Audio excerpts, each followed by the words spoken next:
Let's have a look at the next three basic fact strategies we need to make sure we're working with students on. So the first three that were covered earlier were count on, doubles, make 10. Now these strategies that I'm going to show you build on that understanding. So unless students have that early understanding, this will not be achievable. So we need to make sure we understand that progression. So what am I modeling here? It's our near double strategy. 5 plus 5 is 10, double 5 is 10. So with this, we want them to see 5 plus 6 or 6 plus 5.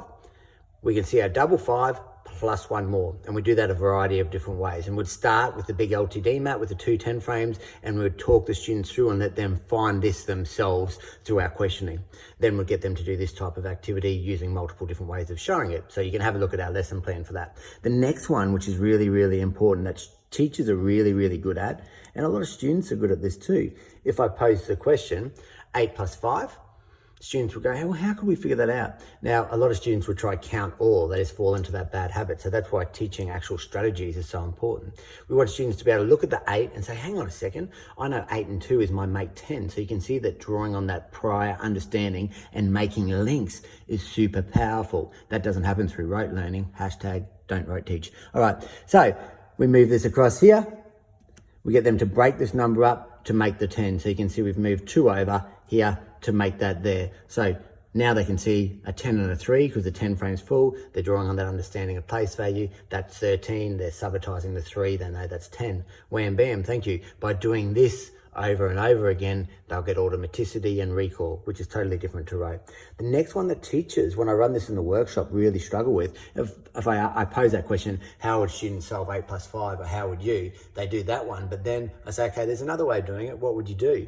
And they get a bit confused. This is really important. So what we're going to do is we're going to change this number to a 10. Why? Well, we're going to bridge to 10 to do that. Now, we haven't taken the 2 from here. We've just added 2. And this strategy here is called our think 10 strategy. The one before was our near 10. This is our think 10. So with this particular strategy, it works well when one of our numbers is an 8 or a 9, or even a 7, really. So straight away, they just go, oh, 8 plus 5, oh, 8's close to 10. 10 plus 5 is 15. We've changed the 8 to a 10. What do we need to do now? Oh, we need to take 2 away because we added 2.